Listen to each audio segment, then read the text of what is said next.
Happy Hanukkah! This year, Judaism Unbound is partnering with our friends, the Torah Studio, on a new way of celebrating Hanukkah called Apocryphest, Hanukkah Unbound and Uncanonized. We believe that Hanukkah can be a time of year where we connect to many books that were not officially included in the Hebrew Bible, but which nonetheless can be meaningful for Jewish individuals, communities, and the world. Through 5 bonus episodes, we will be exploring some of these books in detail and asking big questions about what canon even means. Liana Wertman, founder of the Torah Studio, which is an accessible and inclusive learning space that encourages people to take ownership of our traditional Jewish texts, and a past partner with us on live streaming events exploring books from Esther to Lamentations to Ecclesiastes to Ruth, joins us for all 5 of these bonus conversations. Learn more and sign up for our Apocryphest email list by visiting judaismunbound.com/apocrypha. APOCRYPHA. This is a special bonus edition of Judaism Unbound, Hanukkah 2022, number 2, The Scroll of Antiochus. Welcome back, everyone. I'm Dan Liebenson. And I'm Lex Rofberg, and we're back with Hanukkah mini bonus episode number 2, diving into questions of canon, of Apocrypha, these books that didn't make it into the Bible that we still think are worth your time and interest all times of year, but especially this Hanukkah time of year. And so today, we are going to dive into this book called Megillat Antiochus, the scroll of Antiochus. You could pronounce it different ways depending on your language. I'll start by saying it's not often included in the set of books we call Apocrypha, but we think that it shares some characteristics with it. What is Megillat Antiochus? What is the scroll of Antiochus? So if you've ever wondered why we don't have like a thing that we specifically read on Hanukkah, you are not alone. In most of our other holidays, we have something that we read in services that we read at shul out loud from a scroll, right? The scroll of Esther, the scroll of Ruth. And on Hanukkah, we don't even have a specific story that we're reading, right? When I think about it, all of the stories I've ever really heard are just oral traditions of the story. They change a little bit every time. I mean, even Rugrats Hanukkah is making its own version of a story. Arguably the best version of that story. Arguably the best version.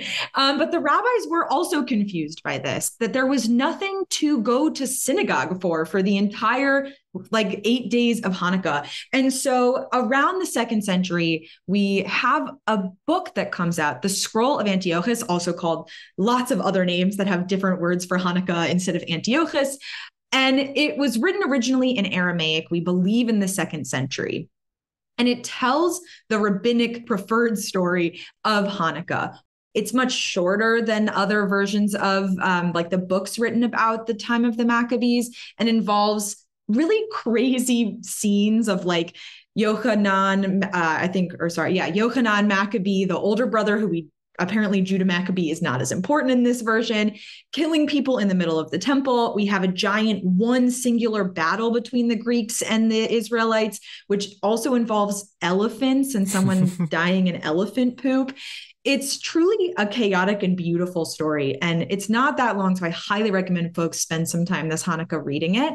Head to the show notes for this episode to find the text of the Scroll of Antiochus in English, but also in the original Aramaic and some other languages. But I just kind of fell in love with it because I also wanted a story for Hanukkah that I could read every year. I loved this idea that the rabbis just wrote themselves a story and it became canon, not so much for the actual books that we read, but for a lot of communities, including the Yemenite community and the Italian Jewish community, who read it every single year, and you can find it in their prayer books.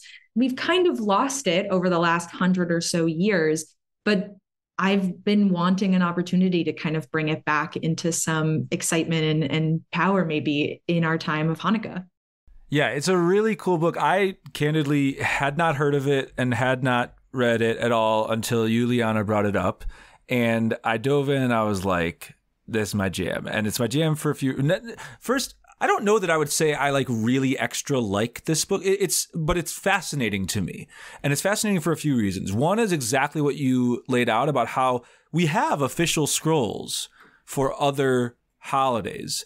And it's clear to me not only that this could be read on Hanukkah if you wanted to, but that whoever wrote it seems to have in mind specifically that you would read it in a community on Hanukkah. Like, that's what it's trying to do. And I feel confident about that because it specifically directly echoes the book of Esther, especially in its conclusion. So the book of Esther concludes and it talks about what people in the future will do on these days that are now Purim.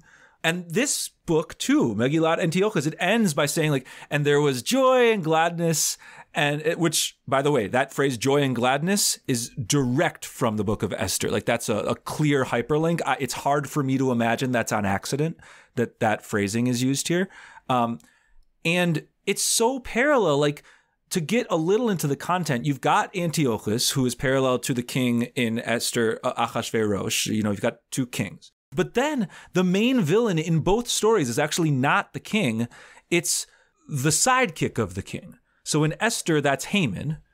Liana, Dan, neither of you booed. So that was... Oh, we were on mute. We were on mute. We boo year round for Haman.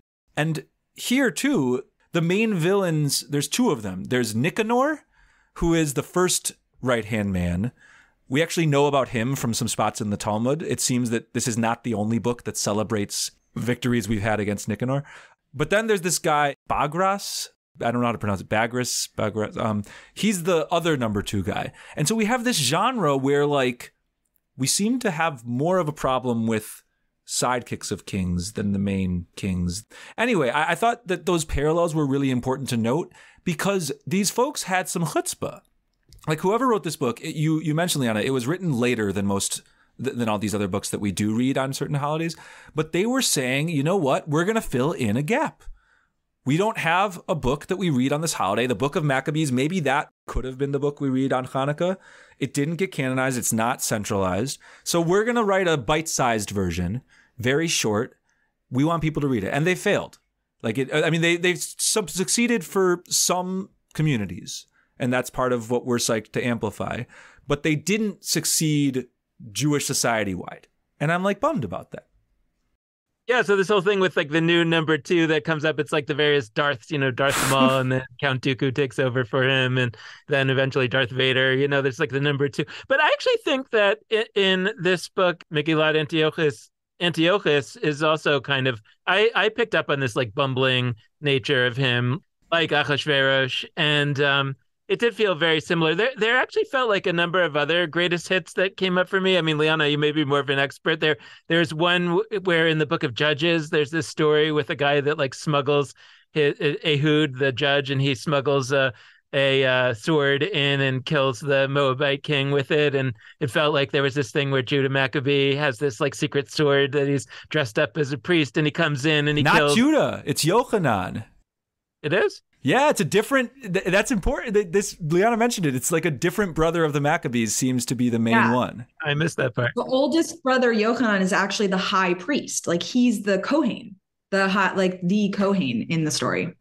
This seems to be like in the Torah where certain books seem to like Aaron more and certain seem to like Moses more. This is like a parallel situation. Huh. That's so interesting because I was just randomly reading that and just read it as Judah.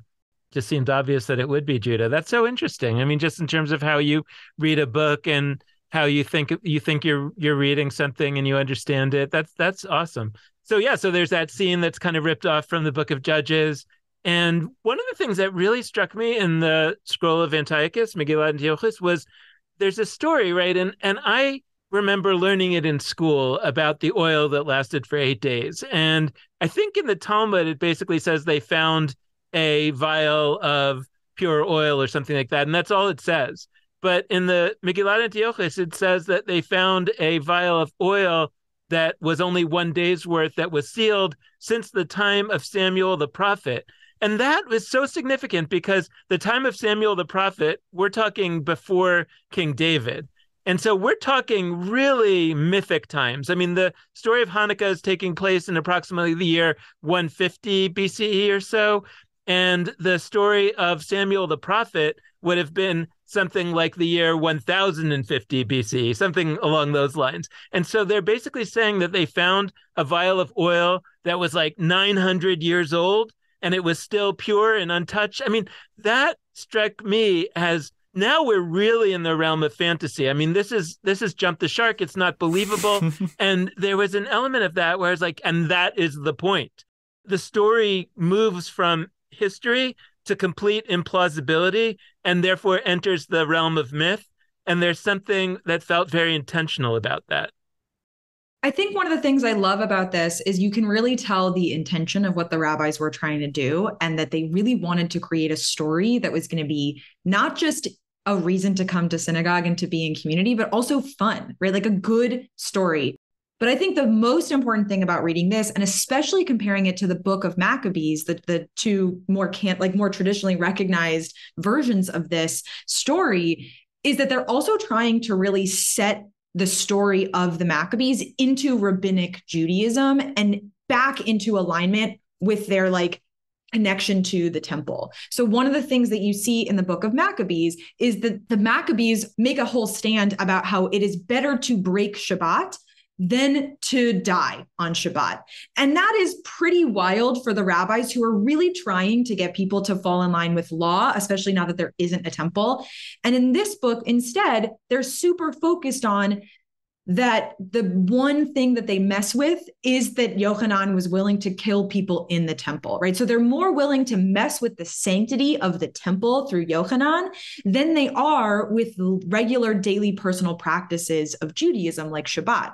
It also reminds me similarly of the way that they pick to not make fun of Antiochus too much, but more like Ahasuerus, connect it to maybe being slightly bumbling, not as available, which allows them in this time period where they are living under Roman rule and, generally in diaspora, to have a plausible deniability that they're not going against kings, right? They're not hating kings, which is the same thing they're doing in the book of Esther. They hate bad people who hate the kings too. They don't like treachery against kingdoms. They're great citizens. And this really allows us to no longer be this rebellious, dangerous group of people that the Romans should be afraid of, but also to be a group of people that have our own culture without being a threat to the dominant people, which is also something that the book of Maccabees really wouldn't be helpful with in that time period. Yeah, Liana, I love that you named the ways in which some of the tellings really are, I'm going to say entangled. I don't mean it negatively, but they're entangled with rabbinic agendas. And I don't say that with there's an agenda. It's just there's particular goals in mind that the Talmud has when it tells its Hanukkah story. And they're not as present in Megillat Antiochus, and it's really interesting to see what Hanukkah looks like with a different set of goggles on, with a different lens. Dan, your moment of I assumed it was Judah Maccabee, but actually it was Yochanan. That's a perfect example. It's not that you, Dan, are some apologist for Judah Maccabee. It's just that's the goggles you've been wearing is the one that Judah is emphasized and not the four other brothers. You could have other stories where somebody could decide that they really care about Eleazar, who's one of the other characters here.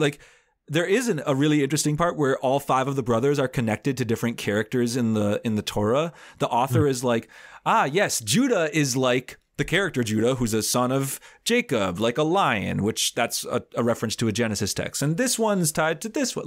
They make these cool, almost midrashic connections on why their names matter.